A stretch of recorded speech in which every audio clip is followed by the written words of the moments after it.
Hello नमस्कार, स्वागत है आप सभी लोगों का only IAS foundation YouTube channel पर। मेरा नाम है मोहम्मद आसिम। दोस्तों, आर.एस. शर्मा का नेक्स्ट चैप्टर पे हम लोग आ गए हैं।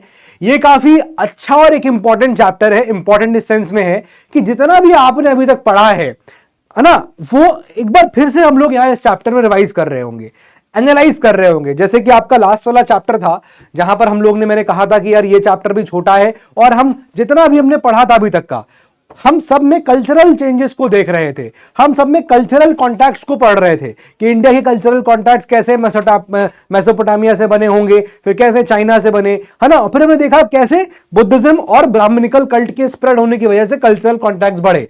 तो ये हमने पूरे एंशिएंट हिस्ट्री का देखा था, right, from the times of Harappa till हम आगे तक देख रहे थे, एकदम लास्ट हमने till the post Gupta period तक जगह जगह पे रेफरेंसेस आते रहे कि देखो ये ट्रेड इस राजा के टाइम पे हो रहा था, ये ट्रेड इस राजा के टाइम पे हुआ, इस राजा ने कल्चरल कॉन्टैक्ट्स के लिए यहां पर ये मिशंस भेजे।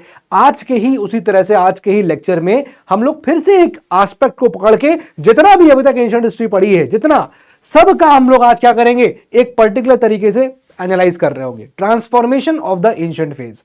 एंशिएंट फेज में जो बदलाव हुए वो ट्रांसफॉर्मेशन कैसे हुए और क्यों हुए, ये सब हमें यहां पढ़ना है। तो बेसिकली जो हमें ट्रांसफॉर्मेशन आज पढ़ना है, ये कैसे हुआ होगा। स्टार्टिंग में कोई एक पर्टिकुलर चीज चल रही होगी, ठीक है, उसके बाद हम देखेंगे कि क्या चीज ऐसी थी। मेन सवाल ये रहेगा आज के लेक्चर का कि ये एंशिएंट फेज में ट्रांसफॉर्मेशन कैसे हुआ, कैसे हम जो एंशिएंट सोसाइटी थी कैसे वो अब मेडिवल सोसाइटी की तरफ बढ़ना शुरू हो गई। भाई आपकी एंशिएंट हिस्ट्री मैंने क्या कहा था, खत्म हो गई। अब बात आएगी, शुरुआत हो रही है मेडिवल हिस्ट्री की। तो मेडिवल हिस्ट्री की शुरुआत कैसे हुई, मेडिवल टाइम्स कैसे शुरू हुआ, आज उसके बीज हम लोग यहां पर बो रहे हैं। काफी इंपॉर्टेंट बात कर रहा हूं, है ना, क्योंकि हम लोगों की मेडिवल हिस्ट्री शुरू होनी है। जब हम लोग मेडिवल हिस्ट्री पे जाएंगे तो ये चैप्टर्स आपको एक तरह से हेल्प करेंगे ट्रांसफॉर्मेशन समझने में, है ना। समझ में आ रहा है, ये इसलिए इंपॉर्टेंट है। तो चलिए स्टार्ट करते हैं आज के इस लेक्चर को, transformation of the ancient phase, जिसमें हम लोग यहां पर कई सारी चीजों को पढ़ने वाले हैं। कैसे कैसे पढ़ेंगे वो मैं आपको यहां पर एक्सप्लेन करता रहूंगा। चलिए जरा मेरी पहले बातों को यहां पर ढंग से समझ लीजिए, एक बार हम लोग पूरा जिस्ट को समझ लेते हैं। Please give the heading transformation of ancient phase. Transformation of ancient phase. अब जब मैं आपको ये चैप्टर पढ़ा रहा हूं तो इस चैप्टर को मैं आपको अलग अलग हेडिंग्स और अलग अलग पार्ट्स के अंदर पढ़ाऊंगा, ठीक है ना। चलिए बना लीजिए मेरे साथ ये डायग्राम, काफी इंपॉर्टेंट है, काफी इंपॉर्टेंट हो जाएगा आपके लिए, क्योंकि थोड़ा सा क्रक्स आपको यहां पर मिल जाएगा, ठीक है, थोड़ा क्रक्स आपको यहां पर मिल जाएगा। देखिए जरा, पहला पॉइंट जो हम लोग डिस्कस करेंगे यहां पर कि भाई एंशिएंट फेज में जो ट्रांसफॉर्मेशन हुआ, यानी कि हम जिस हिसाब से एंशिएंट इंडिया से मेडिवल इंडिया की तरफ बढ़े, तो ये ट्रांसफॉर्मेशन मतलब ये क्या चेंजेस हुए, क्या चीज में ट्रांसफॉर्मेशन आया, क्यों हुआ। सबसे पहला रीजन था social crisis. Social crisis, society के अंदर लोगों की सोसाइटी में अब क्राइसिस पैदा हो गई थी। कैसी क्राइसिस, ये मैं आपको बताऊंगा। अभी तक क्या देखा हम लोग ने, अभी तक देखा था society was based on the varna system, है ना। हमने समझा था सोसाइटी में 4 वर्ण थे, ब्राह्मण, क्षत्रिय, वैश्यास एंड शूद्रास। इन सब की अपनी अपनी ड्यूटीज थी, राइट। और जो ब्राह्मण और जो क्षत्रिय हैं, they were basically dependent on Vaishyas for collection of taxes and various other activities like of agriculture and various, ठीक है। लेकिन अब यहां पर वैश्यास और शूद्रास ने अपनी ड्यूटी करने से मना कर दिया। अपने कहा ये जो उनको ड्यूटी थी या जो उनके ऊपर काम थे वो उन्होंने करने से मना कर दिया। तो अब यहां पर कुछ दिक्कतें आना शुरू हो गई। तो क्या पहला पॉइंट है सोशल क्राइसिस। इस सोशल क्राइसिस को हम समझेंगे कि कैसे यहां पर काली युग आ गया, जिसको हम लोग कलयुग कहते हैं। काली युग लिखा है KALIYUG, कलयुग, काली युग, जो भी आप बोलेंगे वो यहां पर इस प्रकार प्रकट होता है। तो एक सोशल क्राइसिस जो है सोसाइटी के अंदर बनने लगी थी, जिसकी वजह से सोसाइटी ऑफ जो एंशिएंट सोसाइटी थी वो मेडिवल सोसाइटी की तरफ बढ़ रही थी। Point 1 is clear. Number 2, social crisis का एक बहुत बड़ा इंपैक्ट, या फिर मैं कहूंगा कि one of the another reasons कि एंशिएंट फेज या एंशिएंट सोसाइटी कैसे ट्रांसफॉर्म हुई, बहुत बड़ा रीजन है rise of landlords. Rise of landlords, very important. फिर उसके बाद पॉइंट नंबर सी जो हम पढ़ेंगे, number C, third is new agrarian economy. एक नया एग्रेरियन इकोनॉमी सामने आती है। न्यू एग्रेरियन इकोनॉमी क्या है, सब डिटेल समझेंगे, कैसे इकोनॉमी चेंज होने लगी। कौन यहां पर इकोनॉमिकली अब इकोनॉमिक चीजों के लिए काम कर रहा था, ठीक है ना, ये सब हम समझेंगे। Point number D, point number D please note करिएगा, decline of trade and towns, decline of what, trade and towns, trade and towns. जब ट्रेड और टाउन्स डिक्लाइन किए तो ये भी एक फैक्टर बना एंशिएंट सोसाइटी के ट्रांसफॉर्मेशन में into the medieval society. Point number E, please note करिएगा, point number E, changes in the varna system. ओहो हो सर, ये क्या, हाँ यहां क्या चेंज होने लगा, चेंजेस ये हुए वर्ण सिस्टम में कि बहुत सारी कास्ट पैदा हो गई, सब कास्ट पैदा होने लगी। हुआ क्या हुआ, ये क्रक्स में बता रहा हूं। जैसे फॉर एग्जांपल कि वैश्या women they started getting attracted या स्टार्टेड गेटिंग, यहां पर शादी शुरू हो गई, मैरिज होने लगी with the Shudras main.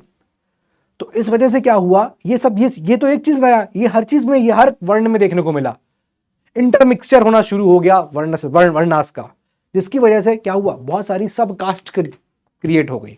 So changes in the varna system, very important. E point. F, बहुत सारे कल्चरल डेवलपमेंट्स हुए, बहुत सारे कल्चरल डेवलपमेंट्स देखने को मिले, बहुत सारे कल्चरल डेवलपमेंट्स देखने को मिले। And A B C D E F and G, very important again, and that is bhakti and tantricism,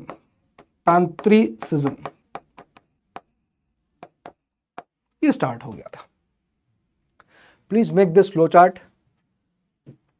ये फ्लो चार्ट आपके चैप्टर का आउटलाइन है, यानी कि कैसे ये सब चीजें ग्रो करी होंगी। एक के बाद एक हम लोग यहां से डिस्कस करना शुरू करते हैं।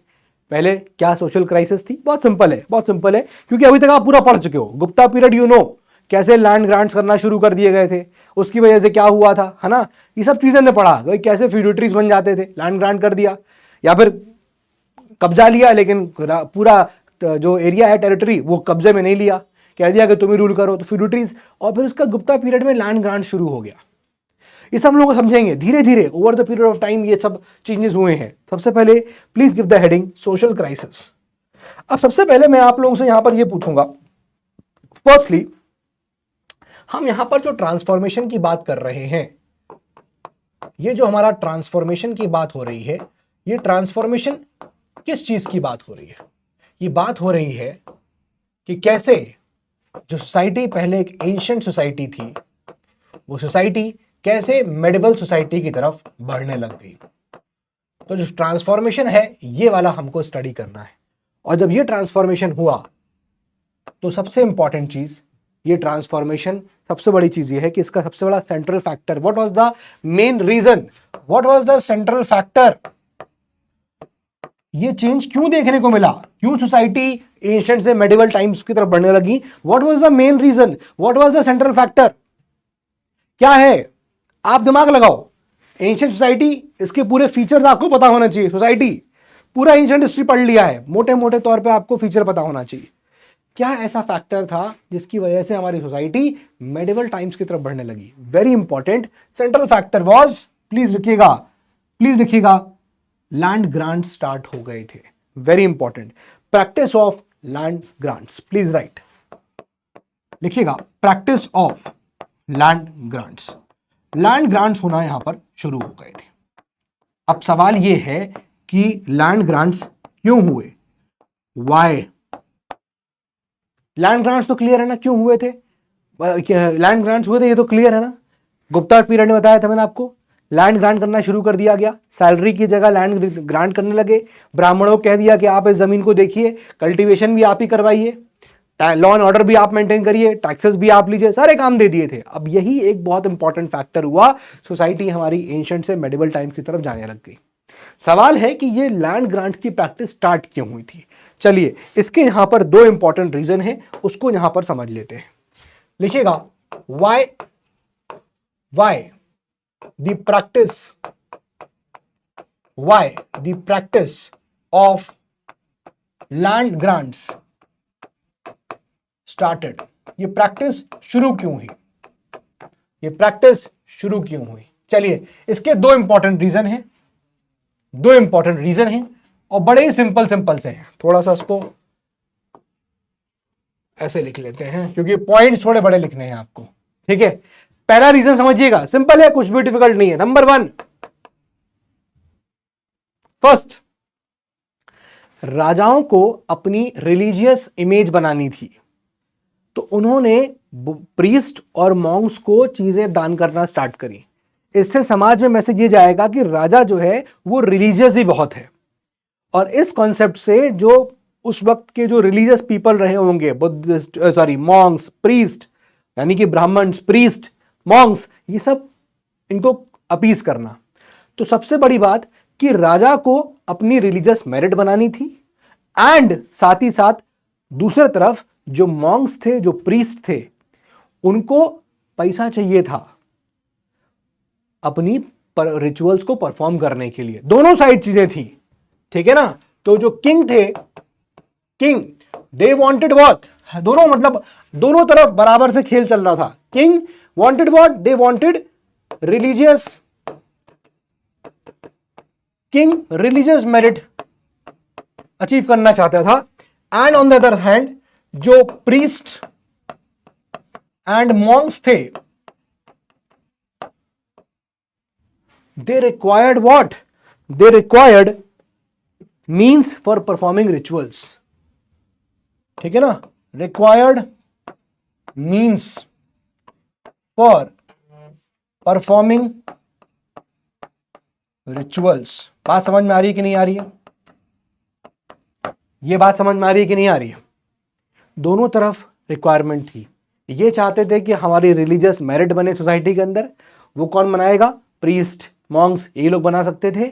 और इन लोगों को मीन्स चाहिए थे, जरिए चाहिए थे कि वो जब इनको कोई चीज मिलेगी तभी तो ये लोग रिचुअल्स कर पाएंगे। तो दोनों तरफ से सिनारियो बराबर था। बात समझ में आ गया? फर्स्ट रीजन क्यों लैंड ग्रांट्स करना शुरू की गई। लैंड ग्रांट इनको करी गई, बदले में इनको रिलीजियस मेरिट मिली कि भैया ये राजा बड़ा ही रिलीजियस बातें करता है, अच्छा राजा है, रिलीजियस चीजें करता है। बात समझ में आ गया कि नहीं आ गया? फर्स्ट रीजन क्यों लैंड ग्रांट किया, बिकॉज किंग वांटेड कि उनकी इमेज हो रिलीजियस, और ऑन दी अदर हैंड इनको भी चाहिए था कुछ चीजें, भाई ये पैसा होगा या फंडिंग करेंगे तब तो यहां पर कुछ जगह बनाई जाएगी, तब तो यहां पर रिलीजियस पर रिचुअल्स होंगे, और इनको फिर लोग आके अपना वो देंगे जो भी है, पैसा वैसा, पैसा का नहीं था लेकिन हाँ जैसे अलग अलग टाइप पैसा भी था ऑफकोर्स, तो लोग आके पैसा देंगे तब रिचुअल्स होंगे। तो image of Brahmins also uplifted और इमेज ऑफ किंग ऑल्सो बनी हुई है। ये मैंने आपको ऑलरेडी गुप्ता पीरियड में बताया था, है ना, कुछ ऐसा अलग बात नहीं। Number 2,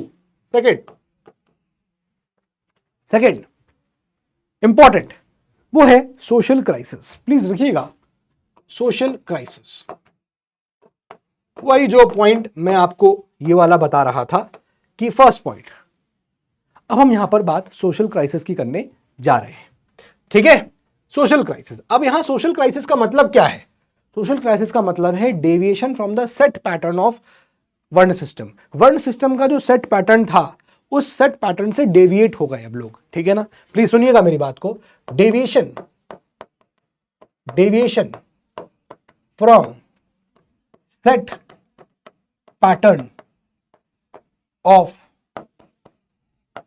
Verna system, deviation from the set pattern of varna system. अब यहां पर बातों को, पॉइंट्स को बस समझ लो। देखो आपको पता है कि जो यहां पर ड्यूटी थी यहां पर, या जो यहां पर रोल था किसका? वैश्यास का, है ना। जो रोल था यहां पर शूद्रास का, क्या रोल था इनका? रोल क्या था? इनका रोल था पीज। ये क्या थे? They were acting as a peasants. ये लोग कैसे थे? दे वर एक्टिंग एज अ, या ये लोग क्या थे? लेबरर्स, है ना। ये लोग क्या थे? Labourers, labourers, right. लेकिन अब यही दोनों लोगों ने क्या किया? They stopped performing their duties, इन्होंने अपने काम करने को मना कर दिया, ठीक है ना। सो क्या लिखा हुआ है एनसीईआरटी में, वर्ड यूज है, क्या लिखे? Refuse to do their duty and pay taxes, refused to do duty plus pay tax. ये दोनों काम करने से मना कर दिया गया और इसी सिनारियो को यहां पर क्या कहा गया, this was referred to as the Kaliyuga. Kaliyuga, ठीक है ना। इसका मतलब सेट पैटर्न से डेविएट होना। तो ये एक बहुत बड़ा प्रॉब्लम था, सोशल क्राइसिस पैदा हो गई। आप सोचो ना, सोसाइटी में क्या हुआ कि भैया 4 वर्ण हैं, ब्राह्मण, क्षत्रिय, वैश्यास, शूद्रास। वैश्यास पे बहुत डिपेंडेंसी है ब्राह्मण और क्षत्रियों की, है ना, क्योंकि सारा टैक्सेस कलेक्ट करके देना है, सारा टैक्सेस जो है ये लोग कलेक्ट करेंगे, है ना, हर एग्रीकल्चर यही लोग करेंगे, पूरी डिपेंडेंसी वैश्यास के ऊपर है। यही लोग कॉमर्स कर रहे हैं, ये लोग ट्रेड कर रहे हैं, सब पूरा व्यापार करके दे रहे हैं, पैसा वैसा जितना भी है, सब चीजें। अब सोसाइटी में क्राइसिस क्यों हो गई, क्योंकि इन लोगों ने अपना काम करने से मना कर दिया। So there was a social crisis. बात समझ में आ गई। सोशल क्राइसिस हुई तो अब दिक्कत है कि ब्राह्मणों और क्षत्रियों के लिए क्या करें, कैसा पैसा आएगा, कैसे एग्रीकल्चर होगा, अनाज कैसे आएगा, दिक्कत हो गई ना। क्योंकि देखो, ना तो ब्राह्मण अनाज उगा रहे थे, ना क्षत्रिय उगा रहे थे, इनका काम अलग अलग था। Brahmin priestly class, Kshatriyas warrior class. अब अगर वैश्य अपना काम करने को मना कर देगा, आप समझ रहे हो। फॉर एग्जाम्पल आप समझो कि जो लोग, फॉर एग्जाम्पल आप ऐसे समझ सकते हो कि जो लोग आपके मैनुअल स्कैवेंजर्स होते हैं, गटरों में उतर के जो सफाई करते हैं, या आपका जो कूड़ा उठाते हैं आपके घरों के बाहर, कभी इस तरह के हुआ था ना, कभी कभी इस तरह के लोग अगर हड़ताल पे चले जाते हैं, इस तरह के लोग आपके काम करने को मना कर दें। दिल्ली में हुआ था एक बार, सारे जितने भी थे नगर निगम के लोग, आपके ये एमसीडी वाले, कूड़ा उठाने को मना कर दिया। दिल्ली की सड़कों पर जगह जगह कूड़ा पड़ा था। अब वो कूड़ा उठाने ना तो डॉक्टर उतरेगा, ना आईएएस अधिकारी उतरेगा, ना कोई भी वर्ग का आदमी उतरेगा। दिक्कत हो जाती है, there is immediately there is a crisis. और आप भी परेशान हो जाओगे, अरे बड़ी बदबू आ रही है यहाँ पर। आप सोचो कितना इंपॉर्टेंट काम कर रहे हैं वो, कभी वो ना उठाएं तो आप प्रॉब्लम में हो। और यहां पर हुआ यही कि Vaishyas and Shudras they refuse to do the duty, उन्होंने अपनी ड्यूटी करने से मना कर दिया। एंड दिस वाज रिफर्ड कि भैया यहां पर क्या हुआ, कलयुग। ये से बोलते कलयुग। इसका आउटकम क्या था, इसका आउटकम क्या था, अच्छा क्यों मना किया ये भी क्लियर हो गया। Why they refused, why they refused ये क्लियर हो गया, क्योंकि राजा उनको प्रोटेक्शन नहीं दे रहा था, नंबर 1। और दूसरी बात, पीजेंट्स को हैवी टैक्सेस पे दबा दिया गया था। व्हाई दे रिफ्यूज्ड लिख सकते हो ऐसे, व्हाई दे रिफ्यूज्ड। इसके यहां पर 2 रीजंस। फर्स्ट हैवी टैक्सेस उनके ऊपर लगे हुए थे, और दूसरा रीजन क्या था, नो सपोर्ट ऑफ, या फिर no protection from the king side, no protection from king. राजा कोई सपोर्ट करने को तैयार ही नहीं था। बात समझ में आ गया, क्लियर है। इसका आउटकम क्या निकलने को मिला, लेट टू वर्ण समकारा। Outcome,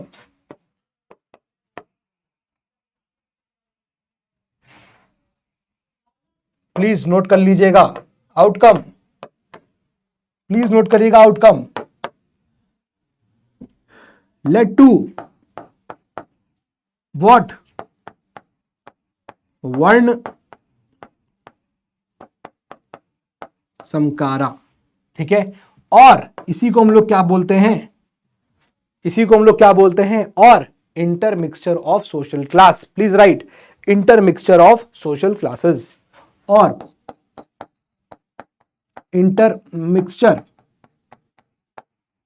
of social classes. यहां तक आई होप सबको पॉइंट बहुत अच्छे तरीके से क्लियर हो गया होगा, ठीक है ना।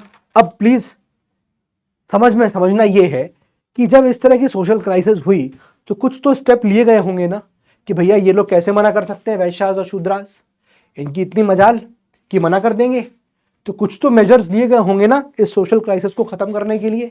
Yes, please give the heading measures taken, please give the heading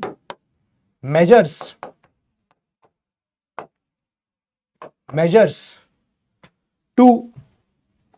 adopted to overcome crisis, measures adopted to overcome crisis। अब इन क्राइसिस को, जो सोशल क्राइसिस हुई उसको ओवरकम करने के यहां पर क्या मेजर्स लिए गए, देखिए इधर ये लिख लीजिए।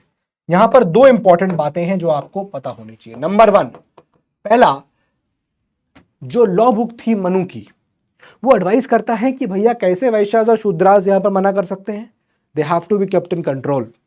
और जब आप इस तरह की बातें करोगे कि Vaishyas and Shudras can not deviate, तो ऑब्वियस सी बात है आप उनको और प्रेशराइज करोगे, और जब प्रेशराइज करोगे तो जाहिर सी बात है वो और इस चीज को नहीं मानेंगे। तो please right advice by law book of Manu. ठीक है, और एडवाइस क्या थी? एडवाइस ये थी, प्लीज नोट करिएगा, Vaishyas and Shudras should not be allowed to deviate. Please लिखिएगा, Vaishyas and Shudras should not be allowed to deviate, should not be allowed to deviate। of course जब इस तरह की बातें होंगी, this must have been more coercive, और coercive हो गया होगा, must have been more harsh and coercive। अरे आप वैसे ही उनके ऊपर बहुत ज्यादा टैक्सेस लगाए हुए हैं जिससे वो परेशान थे, है ना, कोई कंट्रोल नहीं मिल रहा है, कोई सपोर्ट नहीं मिल रहा है किंग की तरफ का, और मेजर्स क्या अडॉप्ट किए गए? मेजर्स अडॉप्ट किए जा रहे हैं कि भैया शूद्रास और वैश्यास कैसे डेविएट कर सकते हैं, दे कैन नॉट डेविएट। बात समझ में आ रही है? पहला पॉइंट। दूसरा, what was the major taken? Number two, and this is very important, and it is land grants शुरू हो गया, practice of land grants, practice of land grants. बहुत बड़ा प्रॉब्लम था ये लैंड ग्रांट प्राप्त करना, आप समझ रहे हो, हर चीज बदल कर रख दी इसने। प्रैक्टिस ऑफ लैंड ग्रांट्स, अब ये मेजर अडॉप्ट किया गया क्राइसिस को ओवरकम करने के लिए। क्राइसिस क्या है कि कलयुग आ गया है, वर्ण वैश्य और शूद्रास अपने काम को करने से मना कर रहे हैं, तो अब क्या किया जाए, कैसे काम चलेगा राजा का? राजा ने कहा कि लैंड ग्रांट्स करते हैं, और लैंड ग्रांट किया तो इन ब्राह्मणों को या लोगों को land the, in government officials को सैलरी देने की जगह, ये रॉयल जो रिटेनर्स थे इनको सैलरी देने की जगह लैंड ग्रांट करी। और सिर्फ लैंड ग्रांट नहीं करी, ये कहा कि अब आपको ही यहां से टैक्स कलेक्ट करना है। तो जो अभी तक जिम्मेदारी थी सरकार की, राजा की, टैक्स कलेक्शन करना है, पैसा आएगा तब काम चलेगा, अब वो सारी जिम्मेदारी से वो अपने आप को हाथ उसमें उठा लिए।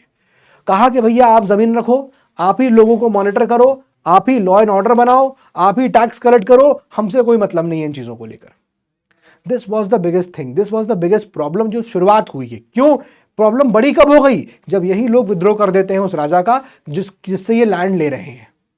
भाई एक टाइम आएगा ना ऐसा, ये राजा की पोजीशन और अंडरमाइन हो रही है इस चीज से। अभी मैं आगे पॉइंट लिखाऊंगा आपको, लिख लिया, practice of land grants.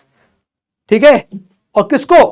Practice of land grants to priest and government officials, priest and government officials.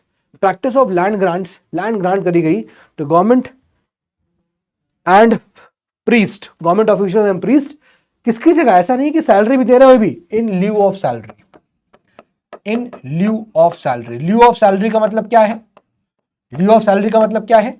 In place of salary जमीन यहां पर ग्रांट करने लगे। ठीक है ना, एक इंपॉर्टेंट पॉइंट है, इसको नोट कर लीजिए। और ये कहा गया कि भैया आप ही लोगों को क्या करना है, अब टैक्स कलेक्शन, टैक्स कलेक्शन आप ही लोगों को करना है, प्लस टैक्स कलेक्शन आप ही लोगों को करना है, और टैक्स कलेक्शन के साथ साथ आपको लॉ एंड ऑर्डर को भी मेंटेन करना है। वही सब पॉइंटर्स जो मैं आपको बता रहा हूं, मेंटेन लॉ एंड ऑर्डर। बात समझ में आ रही है? मेंशन करते जाइए, बहुत इंपॉर्टेंट है, सब आउटकम निकल के आ रहे हैं। ठीक है, तो अब इससे क्या हुआ? इससे दो इंपॉर्टेंट फायदे होने वाले थे। क्या क्या फायदे होने वाले थे? आउटकम लिखिएगा इसका। इसका क्या आउटकम था? अगर यहां पर आप इस प्रकार से लैंड दे दोगे तो यहां क्या क्या होगा? Outcome, outcome number one, first, second, दो आउटकम्स हैं। पहला तो आउटकम ये है कि भाई जो भी यहां पर अब जमीन दी जाएगी इन गवर्नमेंट ऑफिशियल्स को या प्रीस्ट को, तो नई लैंड अंडर कल्टीवेशन आएगी, है कि नहीं? और लैंड कल्टीवेशन के अंदर आएगी, न्यू लैंड अंडर कल्टीवेशन। एक तो आउटकम यही था ना कि भैया टैक्स कलेक्शन भी आप करो, लॉ एंड ऑर्डर भी आप मेंटेन करो, ठीक है ना। तो ये आउटकम्स में है। इसका आउटकम क्या हुआ? टैक्स कलेक्शन और मेंटेनेंस ऑफ लॉ ऑर्डर किस पे चला गया? ये चला गया on priest and government and जो भी ऑफिशियल्स जिनको जमीन दी गई, या फिर मैं ऑफिशियल्स की लिख सकता हूं बेनिफिशियरीज, जिनको जमीन दी गई उनको बोला जा रहा है बेनिफिशियरीज। तो ये उनको ऊपर चला गया, ठीक है ना। तो आप आउटकम चाहे यहां से हटा के आप आउटकम यहां भी लिख सकते हो कि what was the outcome, what is the outcome, यहां लिख लीजिए आउटकम। इसको भी यहां से मिटा के थोड़ा सा हम लोग इसको वो करेंगे, इन ल्यू ऑफ सैलरी, प्लीज थोड़ा लिख लीजिए इन ल्यू ऑफ सैलरी, और इसी के बाद लिखिए कि इसका आउटकम क्या देखने को मिला, आउटकम, ठीक है ना। पहला आउटकम टैक्स कलेक्शन और maintenance of law and order आपके हाथ में चला गया, और दूसरा यहां पर जो है वो ये क्या चीज, न्यू लैंड अंडर कल्टीवेशन। एक तो ये चीज हुआ, न्यू लैंड अंडर कल्टीवेशन आ जाएगी, न्यू लैंड अंडर कल्टीवेशन, क्योंकि अब सारी जमीन दे दी ना आपने, पूरी जमीन आपने दे दी, new land under cultivation, clear. Plus साथ ही साथ जो ट्राइबल लोग थे उनको ब्राह्मणिकल वे ऑफ लाइफ सिखाया जा सकता था, ठीक है ना। तो ब्राह्मणिकल, अगर आपने जमीन ब्राह्मण को दी है तो ब्राह्मणिकल चीजें जो है, Brahmanical way of life, Brahmanical way of life can be taught to tribals. I hope ये बात आपको समझ में आ गई होगी, वेरी इंपॉर्टेंट है। ये जो आपका पहला पॉइंट था ये आपका क्रिस्टल क्लियर यहां पर हो गया होगा। This is now very clear कि what was the social crisis, और सोशल क्राइसिस को रोकने के लिए क्या मेजर्स लिए गए। उन मेजर्स में यहां पर मैंने आपको बताया कि लैंड ग्रांट्स जो प्रीस्ट को की जा रहे थे, है ना, या फिर जो उनको करे जा रहे थे, वो चीज यहां पर क्लियर हो जाती है, ठीक है ना। Now please give the second heading, rise of landlords. Please give the second heading, rise of landlords. चलिए, rise of landlords, rise of landlords. चलिए, अब इसमें यहां पर हमको ये देखना है कि जो लैंडलॉर्ड्स थे,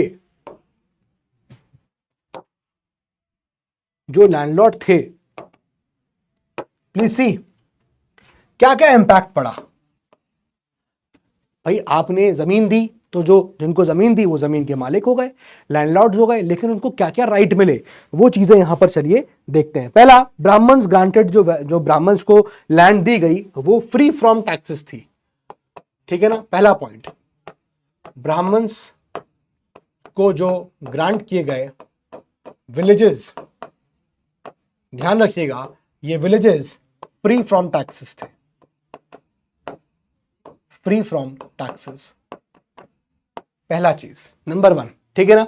सेकेंड पॉइंट, टैक्सेस नहीं लगते थे, जो जमीनें दी गई ना, जो जमीनें दी गई यहां पर ब्राह्मणों को, या जमीनें दी गई जो गवर्नमेंट ऑफिशियल्स को, उस पर टैक्स नहीं लगते थे। दूसरा साथ में जो बेनिफिशियरीज थे, जिनको भी जमीन गई उनको हम क्या बोल रहे हैं, बेनिफिशियरीज, उनको एक राइट दिया गया, राइट टू गवर्न पीपल, लोगों को भी आप ही गवर्न करेंगे, राइट टू गवर्न पीपल, ध्यान रखना। यानी कि एक तरह से उनको कहा गया कि आप ही लॉ एंड ऑर्डर को मेंटेन यहां पर करेंगे, लोगों को यहां पर आप रेगुलेट करेंगे, क्लियर, ठीक है ना। थर्ड पॉइंट, गवर्नमेंट ऑफिशियल्स और जो रॉयल रिटर्नर्स थे उनको गिफ्टेड विलेज के अंदर एंट्री करने से मना था। दे वर नॉट परमिटेड कि जो विलेज गिफ्ट कर दिए गए हैं किसी ब्राह्मण को या किसी भी बेनिफिशियरी को, आप उस गिफ्टेड विलेज में कोई भी सरकारी व्यक्ति नहीं घुस सकता था। नंबर 3, सी लिखिएगा, please note, government officials and official return, लिखिएगा government officials not allowed to enter in gifted villages, gifted villages में उनको एंटर करने से मना किया गया था या उनको मना था। पॉइंट नंबर डी, सारे पॉइंट लिख लीजिए, राइज लिखिएगा। नेक्स्ट, फिर उसके बाद अभी तक जो पनिशमेंट देने का अधिकार था वो राजा के पास हुआ करता था, लेकिन नाउ इसके साथ क्या हुआ कि ऑथराइज कर दिया गया बेनिफिशियरीज को, जो बेनिफिशियरीज है यानी जिनको जमीन दी गई, साथ में उनको यह भी ऑथराइज कर दिया गया, व्हाट, क्या ऑथराइज किया गया, उनको ऑथराइज किया गया कि आप पनिश भी कर सकते हैं अपने लोगों को, right to punish for criminal offence. अगर आपके यहां लोग कुछ क्रिमिनल ऑफेंस करते हैं तो आप उनको पनिश भी कर सकते हैं। यह राइट भी यहां पर उन लोगों को दे दिया गया जिनको जमीन मिली थी, जिनको जमीन मिली थी, ठीक है ना। फिर उसके बाद ये जो पॉइंट नंबर ई काफी इंपॉर्टेंट है, वेरी इंपॉर्टेंट। अब राजा की पावर यहां से अंडरमाइन होने लगी, यानी कि राजा की जो है ना, कि राजा, हमें याद है वैदिक पीरियड में जब स्टार्टिंग हुई थी वैदिक पीरियड में, तो कैसे पता चलेगा कि राजा है ये? मैंने कहा था रॉयल सैक्रिफाइसेस होती थी लेटर वैदिक पीरियड में, अश्वमेध सैक्रिफाइस, अपने कॉम्पिटिटर राजा को बताने के लिए कि ये क्षेत्र मेरा है। घोड़े को छोड़ देते थे, जहां तक दौड़ के जा रहा है वो एरिया अपना, अश्वमेध सैक्रिफाइस। देन क्या, Vajapeya sacrifice. What is that Vajapeya sacrifice? अपने खानदान वालों को बताने के लिए, रिलेटिव्स को बताने के लिए कि भैया लड़का हमारा आईएएस अधिकारी बन गया है, उसके लिए वाजपेय सैक्रिफाइस हुआ था, बताने के लिए कि मैं राजा है, ये पावर शो करने के लिए राजा की। कैसे पता चलेगा राजा है? देन राजसूय सैक्रिफाइस, राजा को लोग, राजा अपने प्रजा को बताने के लिए, अपने राज्य के लोगों को बताने के लिए राजसूय सैक्रिफाइस। तो वाजपेय सैक्रिफाइस हो रहा है। अब पता है भैया हमारा दोस्त इतना फुस आदमी है, इतना ज्यादा घटिया किस्म का इंसान है, अब वो राजा बन गया है, तो कैसे पता चलेगा कि वो आदमी राजा बन गया है? क्योंकि हम तो जानते हैं ना उसकी असलियत। कल ही उसने कुछ यहां पर गलत बात बोली थी मुझसे, अब क्या बोले, लेकिन राजा बन गया है। कैसे बताएंगे? सैक्रिफाइसेस होते, वो रॉयल सेरेमनीज होती थी। लेकिन अब ये जो पावर यहां पर किंग की शो होती थी, अब वो पावर अंडरमाइन हो रही है धीरे धीरे, ठीक है।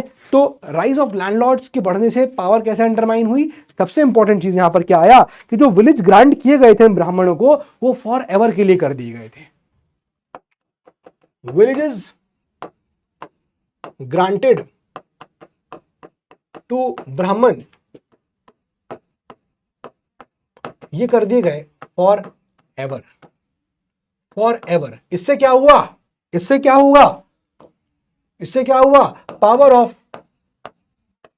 किंग अंडरमाइंड, है कि नहीं? अरे भैया जमीन ही चली गई, अब उसमें पूरी आपने हमेशा के लिए जमीन दे दी। अब ऊपर से कह रहे हो जमीन दे दी, ऊपर से कह रहे हो कि कोई टैक्स नहीं लेंगे राजा, ऊपर से कह रहे हो कि तुम्हें अब लोगों का गवर्न करना है, अपना ही तुमको लॉ एंड ऑर्डर बनाना है, ऊपर से कह रहे हो कोई दूसरा आदमी जो है गवर्नमेंट का हमारा आदमी कोई तुम्हारे गांव में नहीं जाएगा, फिर कह रहे हो कि पनिश भी कर सकते हो। तो बचा क्या राजा के उसके पास? राजा के पास उस क्षेत्र को लेकर, उस जमीन को लेकर क्या बचा? कुछ नहीं बचा। बाबा जी का ढुल्लू, कुछ नहीं बचा उसके पास, समझ रहे हो? तो विलेजेस जो ग्रांट किए गए ब्राह्मणों को फॉर एवर दे दिए गए, जिसकी वजह से ही समझ में आता है कि जो कि राजा की पावर है अब वो अंडरमाइन होने लगी। फिर उसके बाद नेक्स्ट, ठीक है, अब जब राजा की पावर अंडरमाइन होगी तो जाहिर सी बात है कि कहीं कहीं ये लैंडलॉर्ड्स बगावत कर देंगे राजा से, ठीक है ना। तो पॉइंट नंबर एफ, क्या, ड्यू टू लैंड ग्रांट्स हुआ क्या? मेनी एरियाज स्प्रैंग अप, ऐसे कई एरियाज ऊपर उठते हैं जो अपने आप को फ्री बोलते हैं फ्रॉम द रॉयल कंट्रोल, ठीक है ना, free from royal control, sprang up, free from royal control.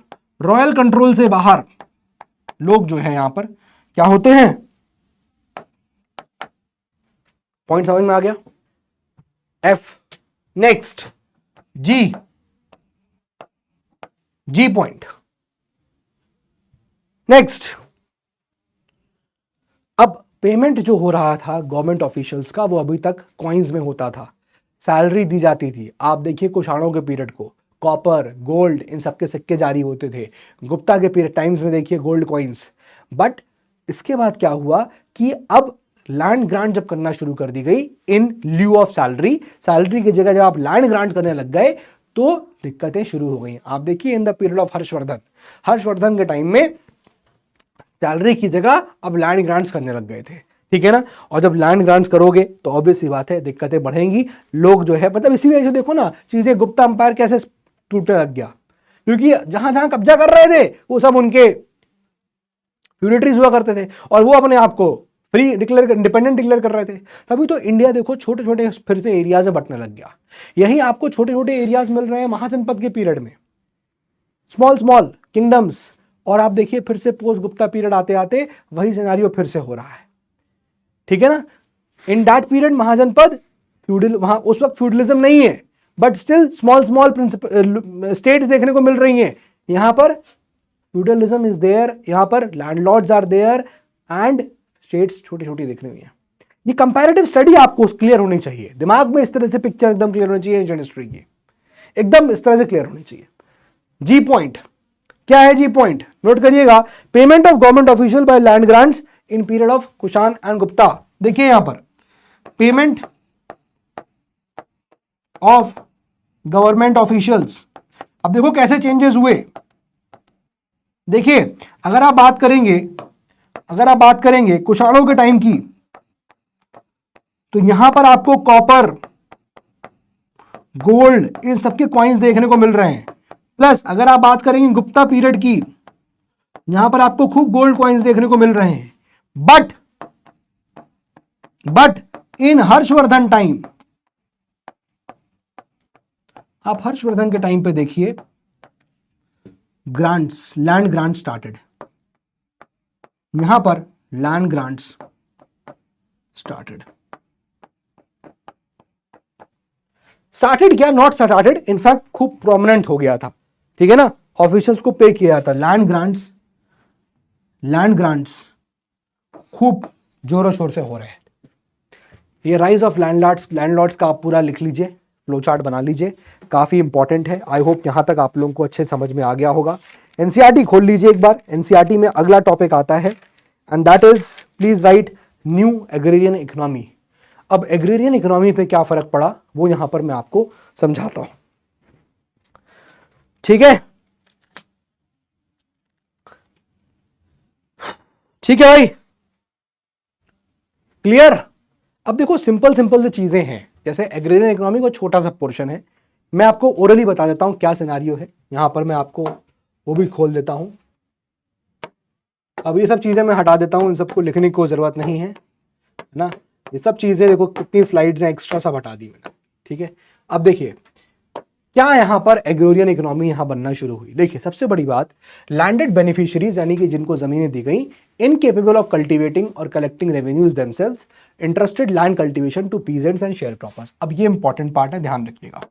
देखिए जरा यहां पर क्या बोला जा रहा है, कहा यह जा रहा है कि जो लैंडेड बेनिफिशियरीज थे, अब जिनको जमीन दी गई, अब भैया उनके तो नखरे बढ़ गए ना कि भैया जमीन है हमारे पास, तो वो लैंडेड बेनिफिशियरीज वो इनकेपेबल ऑफ कल्टीवेटिंग, वो कल्टीवेशन तो कर नहीं रहे। कल्टीवेशन कौन कर रहा है?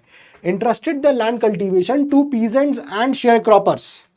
अब ये लोग एक्चुअली कल्टीवेशन कर रहे थे, समझना जरा कैसे चेंज हो रहा है। देखो peasants are attached to the land, और वो जो पीजेंट्स हैं, अब पीजेंट्स कौन था? वैश्यास। यही वैश्यास जो है they were attached to the land but lacked legal ownership. इनके पास ये लैंड से अटैच तो हो गए कि तुम लोग यहां पर कल्टीवेशन करोगे, बट इनकी कोई ओनरशिप नहीं थी। टेम्पररी ये लैंड को होल्ड कर रहे थे, but they were not the owner of the land. अरे भाई जिसको जमीन दी गई बेनिफिशियरी अलग है, लेकिन उस पर काम कौन कर, किससे कराया जा रहा है? वो पीजेंट से। तो वो पीजेंट जो है वो एक्चुअल ओनर्स नहीं है, वो टेम्पररी ओनर्स हो गए। So peasants are attached to the land but lacked legal ownership, responsible for actual cultivation on behalf of beneficiaries. Beneficiaries की बिहाफ पे एक्चुअली जो यहां पर ग्रो कर रहा था वो कौन कर रहे थे? पीजेंट्स। अब सोचिए जमीनें किसको दी गई? जमीनें दी गई प्रीस्ट को, ब्राह्मण्स को, मॉन्ग, इन लोगों को, बट उनको वो कल्टीवेशन नहीं कर रहे हैं। राजा ने कहा कि तुम्हें कल्टीवेशन करना है, तुम्हारी जिम्मेदारी। अब वो करवा किससे रहे हैं? पीजेंट से, एक्चुअली इनसे करवा रहे हैं। बात समझ में आ रही है? अब यहां पर दो इंस्टेंस मिलते हैं, एक तो चाइनीज पिलग्रिम इत्सिंग का मिलता है। उन्होंने ये बोला कि जो इंडियन मोनास्ट्रीज हैं यहां पर, ठीक है, वो ज्यादातर सर्वेंट्स पर रिलाई करती थी। ये इत्सिंग के यहां पर अकाउंट्स हैं कि जो इंडियन मोनास्ट्रीज हैं, इंडिया में जो मोनास्ट्रीज हैं, वो अक्सर यहां पर रिलाई करती हैं ऑन दी सर्वेंट्स। काहे के लिए? For the cultivation of the land. Land cultivation पे सर्वेंट्स काम कर रहे हैं। ऐसे ही ह्यून सांग का यहां पर आता है वर्णन, ह्यून सांग भी यही कहते हैं। ह्यून सांग भी ये बोलते हैं क्या, ह्यून सांग का अकाउंट क्या कहते हैं कि शूद्रास जो है वो ट्रांजिशन हो गए थे from primarily being slaves and agriculture labourers to possibly occupying land temporarily. तो शूद्रास जो है अब वो स्लेव, प्राइमरली बीइंग स्लेव, जो स्लेव्स थे शूद्रास, है ना, अब वो क्या हो गए हैं भाई? एग्रीकल्चरल लेबरर्स हो गए हैं। Suggest Shudras transition from primarily being slaves, Shudras पहले जो स्लेव्स हुआ करते थे एंड एग्रीकल्चर लेबरर्स हुआ करते थे, to possibly occupying land temporarily specially in the settled areas of north India. तो शूद्रास जो पहले एक तरह से स्लेव्स हुआ करते थे या फिर जो एग्रीकल्चरल लेबरर्स हुआ करते थे, अब वो टेम्पररीली लैंड को यहां पर होल्ड करने लगे हैं। ठीक है, now control of agriculturist in granted villages. अब जो विलेजेस ग्रांट कर दिए गए थे वहां पर एग्रीकल्चर कैसे हो रहा था, ये चीज यहां पर देखने वाली है। अब देखिए, ट्राइबल एरियाज में जो विलेजेस ग्रांट कर दिए गए थे बेनिफिशियरीज को, है ना, पर्टिकुलरली ब्राह्मण्स को जो किए गए थे, अब यहां पर क्या हो रहा था, led agriculturist coming under their control. तो जाहिर सी बात है, जिसको आपने लैंड ग्रांट करी उसी के अंदर एग्रीकल्चर भी आ गया। अगर आपने जमीन यहां पर्टिकुलरली ब्राह्मण्स को ग्रांट करी है तो वो क्या हुआ, यहां पर वो एग्रीकल्चरिस्ट जो है उसका, वो उसी के कंट्रोल के अंदर, ब्राह्मण कंट्रोल के अंदर आ गया। सो ब्राह्मण्स जो है वो क्या करने लगे, they began receiving entire thing, land grants का जो भी चीजें हैं वो सब चीजें वो लोग यहां रिसीव करने लगे। तो Brahmins began receiving land grants. तो लैंड ग्रांट जो है से जो भी चीजें थी वो सब ब्राह्मण रिसीव कर रहे हैं extensively from 5th-6th centuries, influencing the agriculture landscape. अब इससे क्या हुआ, एग्रीकल्चर लैंडस्केप और यहां पर इंक्रीज हुआ, क्योंकि ब्राह्मण क्या कर रहे थे, और ज्यादा खेती करने को बोल रहे थे, जिससे और ज्यादा पीजेंट्स वहां पर ऑक्यूपाई हो गए काम करने के लिए, उनको भी 4 पैसा मिल रहा है, और ब्राह्मण जो है वो सारा लैंड ग्रांट जो है वो सारा फायदा जो है वो उठा रहे हैं। ठीक है, तो बेसिकली जो विलेज ग्रांट किए गए वहां का स्टोरी है, वहां की स्टोरी है कि भाई ब्राह्मणों ने क्या किया, भाई और लैंड अंडर कल्टीवेशन ले आए, और यहाँ पर जो उनको प्रोड्यूस है उसका यहाँ पर मिल रहा है, रिसीव हो रहा है। तो practice of urging share croppers and peasants to remain in villages granted to beneficiary expanded to backward and mountainous regions, ये इतना इंपॉर्टेंट नहीं है। ठीक है, यहाँ पर बस ये बताया गया कि जो प्रैक्टिस है एग्रीकल्चरिस्ट प्रैक्टिस, वो इंक्रीज होती जा रही थी धीमे धीमे, है ना। हर जगह आप देखोगे कि ग्रेजुअली वो जो प्रैक्टिस है, अभी आप देख रहे होगे in the regions of mountainous regions like Orissa, Deccan etcetera, ठीक है, वो अब यहाँ पर गंगा बेसिन में फैल गई थी। इन नॉर्थ इंडिया आप देखिए जो आर्टिजन्स एंड पीजेंट्स हैं, इनको काफ़ी एंकरेज किया जाता है कि आप विलेजेस में अपने रहिए, जो आपको अलॉट किए गए हैं, है ना, उनकी जो लोग रह रहे हैं उनको रिस्ट्रिक्ट कर दिया गया कि आप मूव नहीं कर सकते village to village, tying them to cater to the needs of single village comprehensively. तो बेसिकली यहाँ पर जो लोग हैं उनको बांध दिया गया एक गाँव से, एक लैंड से, और ये कहा गया कि आप यहाँ से मूव नहीं कर सकते, और जो लोग उसमें रहते थे उन्हीं को ये बोला गया कि आपको ही इसमें खेती वेती करनी है, आपको इसमें एग्रीकल्चर करना है। तो पीपल वर टाइड, अब वो एक जगह से दूसरे जगह मूव भी नहीं कर सकते थे, रिस्ट्रिक्ट कर दिया गया था उनको। ये सिनेरियो यहां पर डेवलप होता जा रहा था। ठीक है, ये चीज हो गई आपकी थर्ड टॉपिक, जो एक नया एग्रेरियन इकोनॉमी सामने आया। और मैंने आपको बताया कि जो लैंड ग्रांट कर दी गई थी, इन जो सिंपल टर्म्स में, कि जो लैंड ग्रांट कर दी गई थी उन लैंड पे जो एग्रीकल्चर था अब वो किस प्रकार से यहां हो रहा था। आई होप वो बात यहां समझ में आपको आ गई होगी, ये वाला point.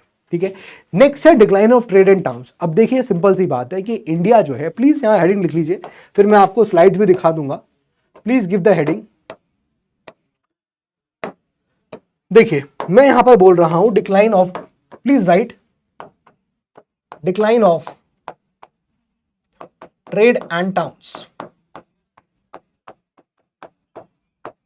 Decline of trade and towns. ठीक है, decline of trade and towns.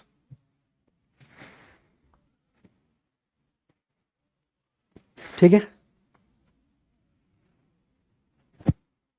अब जरा देखिए सिंपल सी बात है, क्या कहा जा रहा है इसमें वो समझ लेते हैं। यार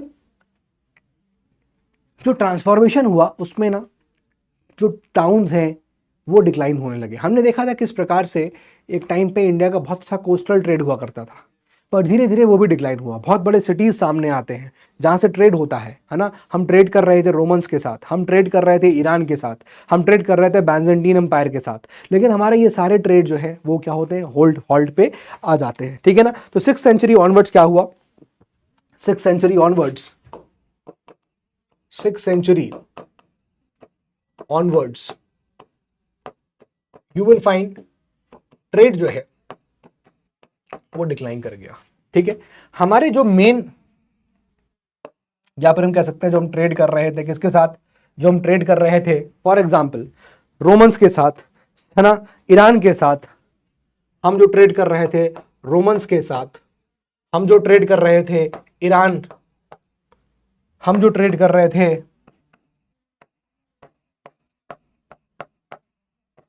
ये सारा ट्रेड जो है वो डिक्लाइन यहां पर हो जाता है। ठीक है ना, ठीक है ना, अरे बी वाई, ठीक है। सो ट्रेड जो है इन सब के साथ क्या हो गया, वो डिक्लाइन होना शुरू हो जाता है।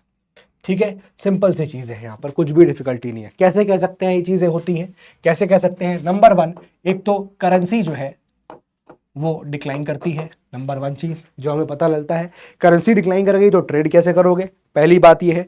दूसरा दूसरा दूसरा एब्सेंस ऑफ गोल्ड, मतलब करेंसी कैसे पता चला, absence of gold, absence of gold now, ठीक है ना।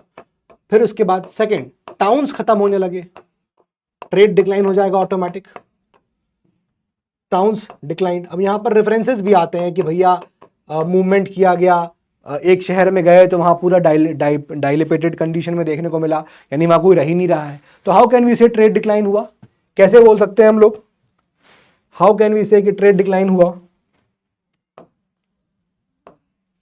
How can we say? Number one, currency decline हुई, first point. Second, towns decline हुए, third point, how can we say trade decline हुआ? लिखिएगा प्लीज राइट। थर्ड पॉइंट जो है क्या होगा, आपके एनसीईआरटी में लिखा हुआ है, आपके एनसीईआरटी में लिखा है कि आर्टिसेंस एंड मर्चेंट्स जो थे, अब जब टाउन्स डिक्लाइन हो गए तो आर्टिसेंस एंड जो मर्चेंट्स हैं, अब ये आर्टिसेंस और ये मर्चेंट्स क्या करने लग गए, स्टार्टेड टू माइग्रेट, कहां पर, टू, कहां माइग्रेट करेंगे ये लोग, रूरल एरियाज की तरफ माइग्रेट करने लग गए, कंट्री साइड की तरफ ये लोग जो है माइग्रेट करने लगे। अब क्योंकि शहर में कुछ बचा ही नहीं तो काम दूसरा पकड़ लिया और माइग्रेट कर गए कंट्री साइड की तरफ, थर्ड पॉइंट, ठीक है ना, क्लियर,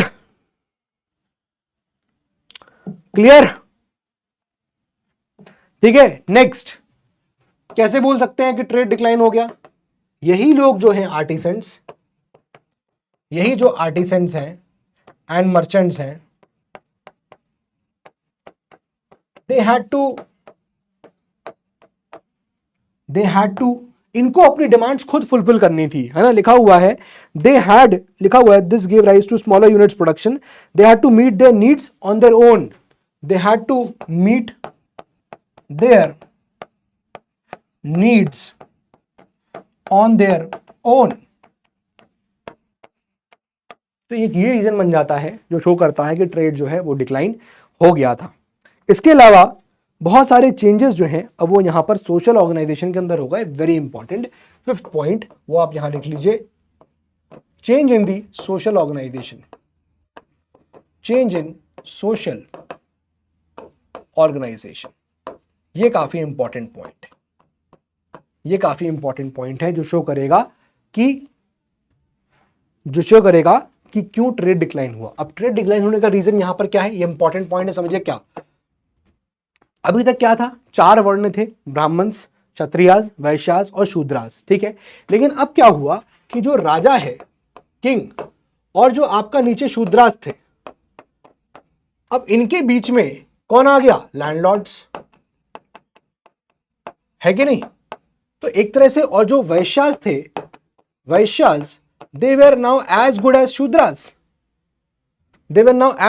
शूद्राज, ठीक है ना। ये पॉइंट लिख लीजिए, आपके एनसीईआरटी में दिया गया है, ये पॉइंट यहां पर आप लिख लीजिए। तो जो आपका स्ट्रक्चर था, अब कुछ इस प्रकार का आपको यहां पर सिनेरियो देखने को मिल रहा है, प्लीज नोट कर लीजिए, very important, change in the social structure. तो जो ओल्ड ब्राह्मणिकल ऑर्डर था वो यहां पर मॉडिफाई हो गया, है ना, old Brahmanical structure modified, old Brahmanical structure modified, please note कर लीजिए इसको। अगेन बहुत इंपॉर्टेंट पॉइंट है ये, है ना, यह समझ में आ रही है किस प्रकार से वैश्यास शूद्रास के बराबर क्यों, क्योंकि देखो वैश्यास जो है यहां पर ये पॉइंट मेंशन भी है, Vaishyas became as good as the Shudras लिखा हुआ है, but the peasants on the one hand and the king on the other hand, so that the Vaishyas became as good as Shudras in the way the old Brahmanical order जो है वो यहां पर change हो गया, मॉडिफाई कर दिया गया था। क्लियर है? ये था आपका next topic, that was decline of trade and town. ठीक है ना? तो यानी कि यहां पर जो मैं आपको स्टार्टिंग में बता रहा था, ये इसका फोर्थ पॉइंट भी पूरा हो गया। अब यहां पर changes in the varna system समझ लो कि यहां चेंज क्या हुआ। मैंने आपको बताया, अब मैं इसको और एक्सप्लेन कैसे करूंगा, लिखी हुई स्लाइड्स में बता देता हूं, लेकिन समझने वाली बात यह है क्रक्स में कि वर्ण सिस्टम में चेंज क्या हुआ। मैंने बताया ना कि जो जैसे फॉर एग्जाम्पल वैश्या वुमेन है ना, वैश्या वुमेन की शादी हो रही है शूद्रा मेन से, तो इसमें क्या हुआ, इंटरमिक्सिंग हो गया। और जब इंटरमिक्सिंग हुआ ऑफ द क्लास, तो क्या होगा, यहां पर एक नया सबकास्ट या कास्ट, नए कास्ट यहां पर डेवलप हो गए, उनके अंदर नए सबकास्ट डेवलप हो गए। तो एक तो ये यहां पर ये हो गया changes in the varna system. फिर उसके बाद आता है कल्चरल डेवलपमेंट्स। कल्चरल डेवलपमेंट्स में आप देखोगे कि यहां पर लैंग्वेज का एक बहुत इंपॉर्टेंट यहां पर जो है वो रोल निकल के आता है। ठीक है, चलिए पहले एक बार यहां पर डिस्कस कर लेते हैं changes in the varna system को। Let us discuss the changes in the varna system. अब मैं डिक्लाइन ऑफ ट्रेड को खत्म कर देता हूं, क्योंकि ऑलरेडी मैंने आपको सब यहां पर लिखा दिया। ठीक है, नेक्स्ट आइए, अब यहां 2-3 पॉइंट्स हैं, वो समझ लीजिए कि वर्ण सिस्टम में कैसे, वो भी मैंने बता दिया आपको। हालांकि देखिए अब क्या हुआ यहां पर, अब क्या हुआ, कैसे चेंजेस हुए, बहुत सारी फ्रीक्वेंट पावर शिफ्ट्स हुई एंड लैंड ग्रांट्स हुए। तो ऑब्वियसली बात है कि यहां पर जो इमरजेंस हुआ, क्या हुआ, वेरियस कैटेगरीज का हुआ ऑफ लैंडेड इंडिविजुअल्स, यानी कि कई सारे लैंडेड इंडिविजुअल्स यहां पर सामने आ गए। अब समझिएगा जरा बात को। हुआ ये कि भाई अगर मान लीजिए मैं किसी को जमीन ग्रांट कर रहा हूं, तो वो आदमी का इकोनॉमिक स्टेटस तो बढ़ गया है ना, economic status is now good, powerful हो गया आदमी। अब भले ही वो नीचे तबके का हो, वर्ण उसका भले ही नीचे हो, लेकिन वो पावरफुल हो गया। Acquisition of land and power elevated the individual society, society में इंडिविजुअल्स का जो ओहदा है वो बढ़ गया, इररिस्पेक्टिव ऑफ देयर ओरिजिनल वर्ण स्टेटस। उनका ओरिजिनल वर्ण स्टेटस क्या था उससे मतलब नहीं है। तो हुआ क्या, जब आपने उनको जमीन दे दिया, जब आपने उनको जमीन ग्रांट कर दिया, economically they are now powerful, but varna state system में हो सकता है नीचे हो, तो भैया उनको अपलिफ्ट करना पड़ेगा वर्ण में भी। तो अब क्या हुआ कि ओरिजिनली जो मान लीजिए यहां पर वो रही होगी क्षत्रिय की वर्ण, क्षत्रिय वर्ण था, ब्राह्मण वर्ण था, वैश्य वर्ण था, तो उसमें उनके लिए एक अलग से कास्ट बना दी गई, ताकि कोई डिस्प्यूट ना हो कि हाँ भाई ये तुम लोग पुराने वाले हो, ये यहां पर नए वाले हो गए। ये है सो इकोनॉमिक प्रॉस्पेरिटी आई थ्रू जनरस लैंड ग्रांट्स की वजह से जो इकोनॉमिक प्रॉस्पेरिटी किसी भी इंडिविजुअल को मिली, contradicted their low social status and ritual positions, creating a discrepancy between economic and social status. तो बेसिकली चेंजेस में क्या दिक्कत आ रही थी कि भैया जो उनका क्या हुआ, सिंपल भाषा में कि भैया लैंड ग्रांट किया गया, और जब लैंड ग्रांट हुआ किसी भी एक इंडिविजुअल को, तो क्या हुआ उसका इंडिविजुअल को, तो क्या हुआ उसका इकोनॉमिक स्टेटस अपलिफ्ट हो गया, बट वर्ण स्टेटस सेम है। यहां पर क्या हुआ, डिस्क्रिपेंसी आ गई। आएगी कि नहीं आएगी, आएगी कि नहीं आएगी डिस्क्रिपेंसी?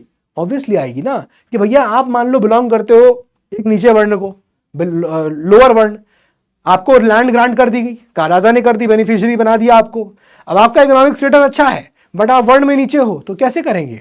इसका मतलब टेक्स्ट में चेंजेस करने पड़ेंगे, है ना। मतलब अब जो रिटन सिनारियो था अभी तक कि देयर आर 4 वर्ण और उन 4 वर्ण में ये सिनारियो है, तो अब वहां कुछ चेंजेस करने की जरूरत होने लगेगी। ठीक है ना। इससे क्या हुआ, इससे फर्क ये पड़ा कि ब्राह्मण्स की जो यहां पर सुपीरियोरिटी थी वो डिक्लाइन करी। अगर ये नहीं दिख रहा है तो मैं आपको यहां लिख देता हूं, क्या लिखा हुआ है। पहला क्या इफेक्ट पड़ा, decline in superiority of Brahmins, ठीक है ना। रिस्ट्रिक्शंस रिगार्डिंग सोशल हैबिट्स, बहुत सारी changes in the caste structure में चेंज हो गया, change in the caste status, ये सारे चेंजेस यहां पर देखने को धीरे धीरे मिलते हैं। ठीक है, अब नेक्स्ट क्या लिखा हुआ है, changes in social hierarchy and वर्ण सिस्टम। वही जो आपको मैं बता रहा हूं वही चीज यहां पर लिखी आ गई। Traditional social positions were governed by the varna system.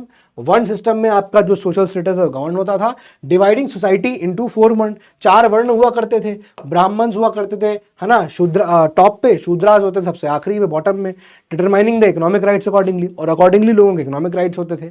अब एडजस्टमेंट करना पड़ेगा रिटन टेक्स्ट के अंदर। क्यों क्यों नेसेसरी है? इसलिए नेसेसरी है ताकि उन लोगों का स्टेटस डिटरमाइन हो सके, उन लोगों का जो अब लैंडेड क्लास हो गई है। इसका मतलब एक क्लास, मान लीजिए ब्राह्मण्स है, क्षत्रियाज है, वैश्याज है, शूद्राज है, लेकिन अब एक है लैंडेड क्लास, जिसका वर्ण हो सकता हो सबसे निचला हो, सबसे नीचे हो, लेकिन है वो लैंडेड। तो क्या होगा? Challenging the rigid varna based social order. अब यानी कि जो अभी तक वर्ण बेस्ड सोशल ऑर्डर है वो चैलेंज होने लगा कि भैया हमारी तो इकोनॉमिक स्टेटस बहुत तगड़ी है तो हम ऊपर जानेंगे। समझ रहे हो आप क्यों एंशिएंट सोसाइटी यहां पर ट्रांसफॉर्म हो रही है? क्योंकि जो सेट पैटर्न था, स्टैब्लिश पैटर्न था, वो अब यहां डिस्टर्ब हो रहा है। इसलिए जरूरी है कि अब इस जो रिजिड वर्ण सिस्टम था उसमें यहां पर चेंजेस करने जरूरी है, क्योंकि ये लोगों को फिट करना था, लैंडेड क्लास को अब उसके अंदर फिट करना जरूरी हो गया था। ठीक है, यहां पर वराहमिर जो एक एस्ट्रोलॉजर है वो कहते हैं फ्रॉम द 6th सेंचुरी, कहते हैं इंट्रोड्यूस वेरिएशन। उन्होंने कहा कि काम करते हैं कि क्या तरीका होगा? तरीका होगा कि भैया लोगों का घर देख लो, किसके पास कितने हाउसेज हैं, या मैं कहूंगा किसके पास कितने लैंड है, उस हिसाब से आप लोगों का यहां पर स्टेटस डिटरमाइन कर लेना, वो लिखा हुआ है। But also on the landed positions of the individuals, ठीक है ना, shifting the hierarchy from solely varna based to also considering economic stature. तो वराहमिर ने यहां पर यह चीज को बोला कि भैया, उन्होंने कहा कि अब जो अभी तक सिर्फ वर्ण बेस्ड सिस्टम था उसकी जगह अब एक ऐसा सिस्टम भी हो जो सिर्फ वर्ण बेस्ड ना हो, बट ऑल्सो ऐसा हो जो उनकी इकोनॉमिक स्टेटस को भी कंसिडर कर रहा हो इन डिसाइडिंग द वर्ण, इन डिसाइडिंग देयर हायरार्की। ठीक है ना, ये चेंजेस यहां पर देखने को मिले थे। क्लियर है? तो बहुत सारी, मैंने बताया आपको, बहुत सारी न्यूमरस कास्ट इस तरह से एग्जिस्टेंस में आ गई थी। ठीक है, बहुत सारी न्यूमेरिक कास्ट, जैसे फॉर एग्जांपल लिखा हुआ है कि पुराने टेक्स्ट में ऐसा आता है, जैसे क्या हुआ, numerous caste began to evolve specially through, कैसे, ये क्यों आई, इंटरमिंगलिंग हुआ और इंटर मैरिजेस हुई। अब मैंने आपको बताया कि शादी जो है वैश्य की शूद्रास के साथ हो गई। लिखा है पुराने टेक्स्ट में क्या आया है, mention the creation of thousands of mixed caste. बहुत सारी ऐसे मिक्स्ड कास्ट जो है वो पुराणों में लिखी हुई हैं। ठीक है, जहां पर आप देखो Vaishya women, now Vaishya women is getting married to men of lower caste. इससे क्या हुआ, काफी सब कास्ट, सब डिविजन्स ये बनता चले गए। बात समझ में आ रही है? The appearance of Rajputs became significant in Indian polity and society around the 7th century, contributing to the caste dynamics. कई जगह आपने देखा, कई सारी मूवीज में देखा कि इस प्रकार की शादियां हुई, जिसकी वजह से क्या हुआ, जो रिजिड सिस्टम था वर्ण का वो यहां पर डिस्टर्ब होना शुरू हो जाता है। आई होप ये पॉइंट यहां पर सभी लोगों को बहुत अच्छे तरीके से समझ में आ रहा होगा। तो economic constraints restricting movement between regions led to the formation of subcaste. अब आपने जो इकोनॉमिक कंस्ट्रेंट लगा दिया था, यहां पर आपने रिस्ट्रिक्ट कर दिया था लोगों को कि आप मूव ही नहीं करोगे बिटवीन रीजन्स, इसकी वजह से सबकास्ट बनना शुरू हो गई। आपने मना कर दिया, मूव नहीं करोगे, लोग वहीं वहीं शादी करने लग गए, सबकास्ट बनना शुरू हो गई। On tiered even among those with similar occupations, admission of tribal people into the Brahmanical society. तो अब जो ट्राइबल पीपल थे उनको भी एडमिट किया जाने लगा इस ब्राह्मणिकल सोसाइटी के अंदर, due to land grants to Brahmins in the tribal areas. अब ट्राइबल एरियाज में जो लैंड ग्रांट हुआ ब्राह्मणों को दिया गया, वहां पर ट्राइबल लोग हैं, अब उनको अल्टीमेटली मिला लिया गया मेन उसमें ब्राह्मण की सोसाइटी में। ये चेंज देखने को मिला। Being recognised as separate caste within the Brahmanical society, तो ब्राह्मणिकल सोसाइटी के अंदर इन ट्राइबल्स को डिफरेंट कास्ट की तरह रिकॉग्नाइज करने लग गए थे। I hope the point is very crystal clear to everyone. ठीक है, अब आता है next, that is cultural developments. अब आता है अगला, दैट इज कल्चरल डेवलपमेंट्स, और इसके बाद हमारा जो लास्ट है वो है भक्ति एंड तांत्रिसिज्म। अब यहाँ पर मेरा बड़ा सिंपल पॉइंट्स है, मैं आपको वो एक्सप्लेन कर देता हूँ। देखो कल्चरल डेवलपमेंट्स में क्या हुआ है कि बहुत सारे ऐसे डिस्टिंक्ट कल्चर्स हैं वो यहाँ पर डेवलप होना शुरू होते हैं। जैसे for example you will see in Karnataka, Maharashtra, Orissa, Rajasthan, Tamil Nadu, इन सब जगह आपको जो है ये कल्चरल जो है डिफरेंट डिस्टिंक्ट कल्चर्स राइज होना शुरू करते हैं। अब in recognition of cultural identities, in cultural identities को रिकॉग्नाइज करने में in foreign Indian sources Hume सांग मेंशन करते हैं वेरियस नेशनलिटीज। उन्होंने कहा बहुत सारे नेशनलिटीज के लोग रह रहे थे, 18 एक प्रकार के लोग, 18 एक नेशनलिटी के लोग यहाँ पर रह रहे हैं, ठीक है। ऑथर्स लाइक देखिए विशाख दत्त की बात करें जो बिलोंग करते हैं 9th सेंचुरी को, वो कहते हैं कि भाई बहुत diversity in the regions inhabited by different people, अलग अलग डिफरेंट लोग जो है वो रह रहे हैं और डिफरेंट डिफरेंट डाइवर्सिटी है ना, डिफरेंट वो कस्टम्स फॉलो करते हैं, डिफरेंट क्लोथिंग पहनते हैं, डिफरेंट लैंग्वेजेस। इसका मतलब यह है कि सोसाइटी के अंदर बड़े डिफरेंट डिफरेंट प्रकार के लोग जो है वो यहाँ पर रह रहे थे, ठीक है ना।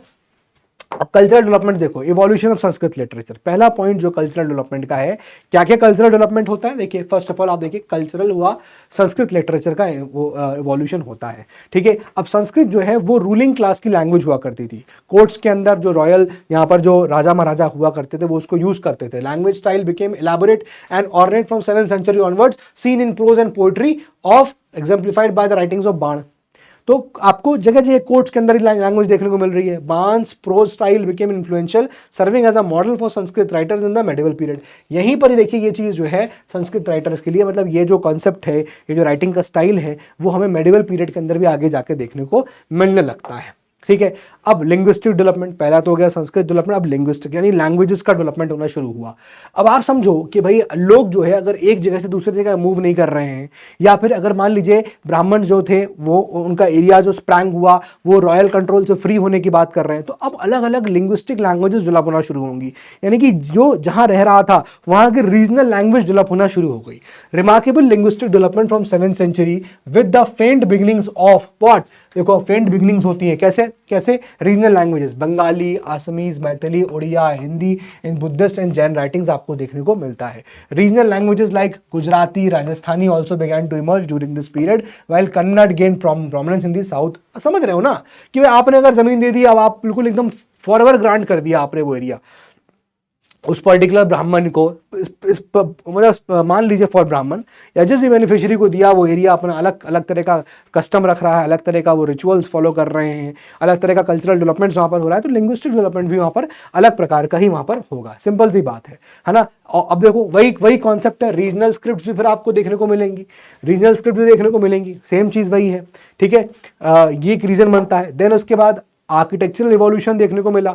अब टेम्पल्स का देखेंगे हम लोग, टेम्पल्स में क्या हुआ, different regions developed the unique style of sculpture, है ना। अब आपको देखने को मिला कि भाई अलग अलग जगह पे अलग अलग टाइप से टेम्पल बनने लगे। मोटा मोटा हम आर्ट एंड कल्चर में पढ़ते हैं कि नॉर्दर्न स्टाइल में ये पर्टिकुलर नगारा स्कूल ऑफ आर्किटेक्चर है, सदर्न में द्राविडियन स्कूल ऑफ आर्किटेक्चर है, विश्वेश्वरा स्कूल ऑफ आर्किटेक्चर है, अलग अलग स्कूल ऑफ आर्किटेक्चर हम लोग देखने लग गए। ये धीमे धीमे हम लोग यहाँ पर देखते हैं। देखो ये लिखा है साउथ इंडिया जो है एक बहुत ही प्रोमिनेंट बनता है टेम्पल्स के लिए, है ना। आपको पता है साउथ इंडिया के टेम्पल्स, यहाँ पर आप देखोगे कि क्या हो रहा है, while bronze statues were produced on a significant scale predominantly in southern and eastern India for to use in the religious context। तो ब्रॉन्ज का काफी इस्तेमाल करने लगे। Despite the worship of similar deities को वर्शिप के बावजूद across the country artistic representations in the sculptures varied according to the regional styles and preferences. Obviously कि आप क्या रिप्रेजेंट करना चाहते हो, आर्टिस्टिक रिप्रेजेंटेशन चेंज हुआ, मतलब भले ही दोनों जगह आपको सिमिलर गॉड को वर्शिप देखने को मिल रहा है, सिमिलर गॉड, बट उनका रिप्रेजेंटेशन, उसको दिखाने का representation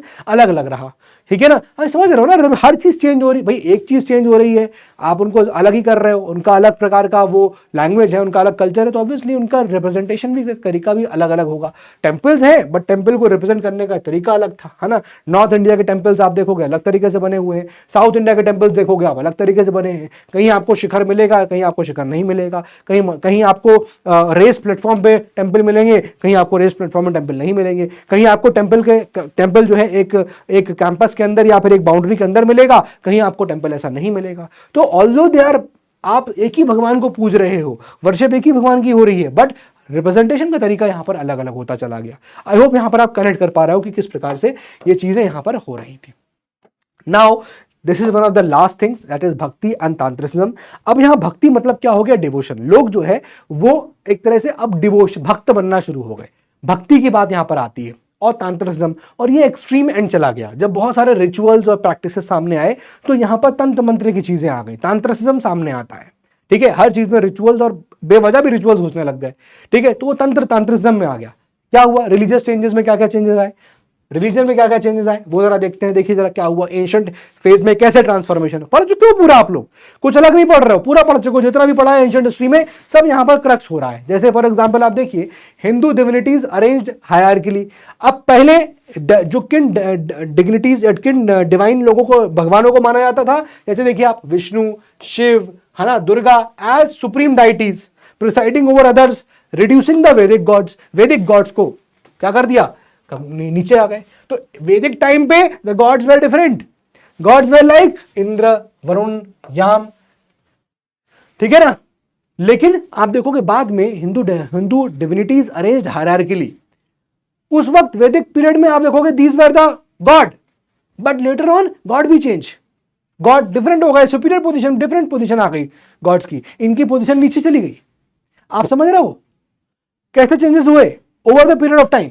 worship practices focused on Panchdev, 5 divinities, Panchdev, 5 dev, Brahma, Ganapati, Vishnu, Shakti and Shiva, often installed in panchayatana temples. Clear. Now divine hierarchy mirrored societal hierarchy. Societal hierarchy और डिवाइन हायरार्की क्या होने गए, मिरर्ड, यानी कि मिरर इमेज हो गई। डिवाइन मिरर्ड सोशल हायरार्की जो थी वहीं आपको गॉड्स के अंदर भी वही हायरार्की देखने को मिल रही है। आपकी सोशल हायरार्की चेंज हुई, गॉड भी चेंज हो गए। आप समझ रहे हो पॉइंट क्या है कहने का। ये मैं नहीं कह रहा हूं, ये सब आर एस शर्मा किताब में लिखा गया है, मेरे तरफ से नहीं है। सोशल हायरार्की चेंज हुई, सोसाइटी के अंदर चेंजेस हुए, डिवाइन हायरार्की यानी गॉडली हायरार्की भी चेंज हो गई। ये सिनारियो है। Supreme mother goddess depicted dominantly in various pantheons across Shaivism, Shaktism, Vaishnavism, Jainism and Buddhism. सब जगह आपको मदर गॉडेस का यहां पर सुप्रीम मिलेंगे। Monastic organisation. Now Jains, Shaivites, Vaishnavites etcetera organised into 5 ranks with the acharya occupying the highest position similar to a prince coronation. कुछ भी इसमें चीज यहां पर नहीं है ना। अब भक्ति कल्ट का यहां पर इमर्जेंस होता है। भक्ति कल्ट शुरू होता है 7th सेंचुरी से। डेवोटीज जो अपने आप को ऑफर कर देते हैं सर्विस टू गॉड्स, भगवान एकदम ईश्वर के लिए, ठीक है, और बदले में क्या लेते हैं, इन रिटर्न प्रसाद मिलता है ना। रिटर्न क्या मिलेगा, return for their favour, that is prasad. तो प्रसाद ये चीज है भाई, भगवान जो है ईश्वर जिनको हम अपनी सर्विस दे रहे हैं या फिर हम उनके लिए भक्त बन रहे हुए, वो हमको बदले में प्रसाद देंगे। Surrendering entirely to the deity, आप एकदम डाइटी के लिए एकदम सरेंडर कर देते हो। तो भक्ति जो है आप ये क्या है, reminiscent of the feudal relationships, emphasise the complete dependence on the deity. अब देखो क्या हो रहा है यहाँ पर, paralleling the relationship between the tenants and landlords. अब देखो सेम जैसे यहां पर आपको दिख रहा है कि टीनेंट और लैंडलॉर्ड का यहां पर संबंध था, रिलेशन हो गया था कि भैया एकदम जो टीनेंट्स हैं बेचारे लैंडलॉर्ड से अटैच हो गए थे, जमीनों से अटैच हो गए थे, कुछ नहीं कर सकते थे, मूव नहीं कर सकते थे, पूरी तरह से उन्नीति हो गए थे। वही चीज आपको यहां मिल रही है कि लोग ईश्वर को यहां पर क्या हो गए थे, पूरी तरह से अपने आप को दे दिया, ठीक है ना। तो bhakti emphasise complete dependence on the deity, completely dependent, जैसे आपका टीनेंट डिपेंडेंट था लैंडलॉर्ड्स पे। ये सिनेरियो यहां पर देखने को मिला। भक्ति कल्ट शुरू हुआ, अब तांत्रिज्म शुरू हो गया। अब तांत्रिज्म में क्या हो गया, तांत्रिज्म इनकॉर्पोरेटिंग रिचुअल्स, जब रिचुअल्स बहुत बढ़ने लगे, practices and symbols from the tribal traditions, tribal traditions के सिंबल्स प्रैक्टिसेस शुरू हो गए। Tantrism allowed inclusion of women and Shudras emphasise magical rituals. अब यहां पर ये जादू टोना शुरुआत होता है, मैजिकल रिचुअल्स शुरुआत हो गई। Design to fulfil material desires, material desires fulfil करने के लिए यहां पर मैजिकल रिचुअल सामने आते हैं। ठीक है भैया, ये कह दो तो ये करिए हो जाएगा, ऐसा कर दो तो वैसा हो जाएगा, ये सब रिचुअल सामने आ गए। एंड क्योर डेली एलिमेंट्स, कुछ अगर बीमारी है वो चीज ठीक हो जाएगी, ये मैजिक रिचुअल्स, जादू मंत्र, छू मंत्र, इस तरह की चीजें शुरू हो गई। आगरा कटाबरा, होकस पू, रोजस पांग, हाउडी डू, रोजस बोजस पुल्लन ईयर, रोजस पांग बिंगो, मतलब इस तरह के तंत्र मंत्र जो है वो स्टार्ट हो जाते हैं। Rooted in the amalgamation of tribal rituals and Brahmanical society. I hope समझ में आपको आ रहा है। ये सब चीजें हम लोग पढ़ चुके हैं ना, ये हमने अब तो रिवाइज कर रहे हैं कि हाँ तांत्रिज्म का यहाँ पर राइज होना शुरू हो गया था। ये सब चीजें हम लोग यहाँ पर देख रहे हैं। अब बहुत सारे सोसाइटल चेंजेस हुए, इकोनॉमिक चेंजेस हुए, कल्चरल चेंजेस हुए, बट ऑब्वियस सी बात है transition in Indian society from ancient to medieval life, है ना। Marked by changes in caste, social, political, economic, language, script, religion, सब बदल गया। Evolution of landlord dominant society with landlords occupying a pivotal role between state and peasants similar to development in Europe। अब यहाँ पर comparison जो है वो Europe के साथ किया गया है। जैसे हमारा जो चीज़ें आपको मिलती हैं इंडिया की सोसाइटी में, जो रिलेशनशिप लैंडलॉर्ड्स और टीनेंट्स के बीच में थे, वैसे ही उस वक्त के यूरोप में आप देखोगे तो जब रोमन एम्पायर का फॉल डाउन होता है तो वहाँ पर भी सिमिलर टाइप के रिलेशनशिप्स देखने को मिलते हैं, या यहाँ पर रिलेशन देखने को मिलते हैं between the landlords and the tenants, same चीज़ें। ठीक है, तो यहाँ पर एवोल्यूशन क्या होता है, लैंडलॉर्ड डोमिनेटेड सोसाइटी यहां सामने आती है ना, जहां पर लैंडलॉर्ड का काफी इंपॉर्टेंट रोल भी है। क्लियर है? तो ये सिमिलर था to the development in the Europe post Roman empire के फॉल होने के बाद सेम था। तो unlike Europe, India did not employ slavery in production. Europe में तो बहुत स्लेवरी चल रही थी, पूरे यूरोप में स्लेवरी थी, लेकिन ये चीज़ इंडिया में देखने को यहाँ पर नहीं मिलती है। Burden of production and taxation जो है वो fell on Vaishyas and Shudras leading to revolts and large scale land grants. तो इंडिया में इस प्रकार का होता है, रादर देन यूरोप में ऐसा नहीं होता है। यूरोप में वहां पर आप देखोगे तो स्लेवरी शुरू हो जाती है, बल्कि इंडिया में ऐसा नहीं होता है। सो डिक्लाइन हो जाता है, आर्ट एंड क्राफ्ट में भी डिक्लाइन देखने को मिलता है 6th सेंचुरी के बाद, इंडिया में, यूरोप में भी, है ना, with a shift towards agrarian expansion. मैंने बताया एग्रेरियन इकोनॉमी कैसी थी, and emergence of powerful landlord class सामने आता है ना, हर चीज़ में यहाँ पर चेंजेस देखने को मिलते हैं। So this is it with the chapter, है ना। एक अच्छा चैप्टर था जहाँ पर मैंने आपको क्रक्स में समझाने की कोशिश करी कि क्या चैप्टर है, और इसके लिए मैंने आपको जो फ्लो चार्ट स्टार्टिंग में दिए, आई होप वहाँ से आप बेसिक जो मोटिव था वो आपको अच्छे तरीके से क्लियर हो गया होगा कि क्या मोटिव है ये चैप्टर का, लैंड ग्रांट्स क्यों करी गई, है ना, उससे क्या क्या चेंजेस हुए, कैसे राइज हुआ लैंडलॉर्ड्स का, सोशल क्राइसिस पैदा हो गई, कैसे नई एग्रेरियन एक्सपेंशन हुआ, कैसे आपके कल्चरल डेवलपमेंट्स हुए, है ना, कैसे डिक्लाइन हो गया ट्रेड एंड टाउन्स का। सिंपल पॉइंट्स हैं और सब कनेक्टेड है कि भैया अगर लैंड ग्रांट्स किए तो उससे हुआ क्या, उससे यही हुआ ना, अब लैंड ग्रांट कर दिया, अब सारा चीज़ जो है वो लोगों को मान दिया, आप ज़मीन से बने हो, तो भैया ट्रेड ही नहीं हो पाएगा, ट्रेड कम हो जाएगा ना। और साथ में जो ट्रेड हम लोग कर रहे थे दूसरे कंट्रीज के साथ, बहुत सारा फैक्टर्स, एक्सटर्नल फैक्टर्स भी थे, जैसे फॉर एग्जांपल अरब्स, उस वक्त अरब्स जो इम्पैक्ट था उनका बढ़ने लग गया था, है ना, उनका कंट्रोल हो गया था मेजर रूट्स के ऊपर, होने लग गया था, तो उसकी वजह से भी ट्रेड डिक्लाइन होने लग गया बाहर की दूसरे कंट्रीज़ की वजह से। तो ये सब यहाँ पर वेरियस जो रीजंस थे। आई होप ये पूरा आपको चैप्टर अच्छे समझ में आ गया होगा। अगले चैप्टर में हम लोग यहाँ पर अगले लेक्चर में हम लोग नेक्स्ट चैप्टर को कवर करेंगे, एंड एंशिएंट हिस्ट्री यहाँ से हम लोग आर एस शर्मा जो है वो यहाँ पर खत्म हो जाएगी। मेरे ख्याल से 2 चैप्टर और बचे हुए हैं, तो वो हम लोग यहाँ खत्म करके उसके बाद हम लोग मेडिवल हिस्ट्री पे जंप कर जाएंगे। नेक्स्ट वीक में ये पूरा आपकी आर एस शर्मा खत्म हो जाएगी। तो चलिए फिर मुलाकात करते हैं अपने अगले लेक्चर में। So that's all for today from my side. पढ़ाई करते रहिए, मेहनत करते रहिए। जय हिंद, जय भारत।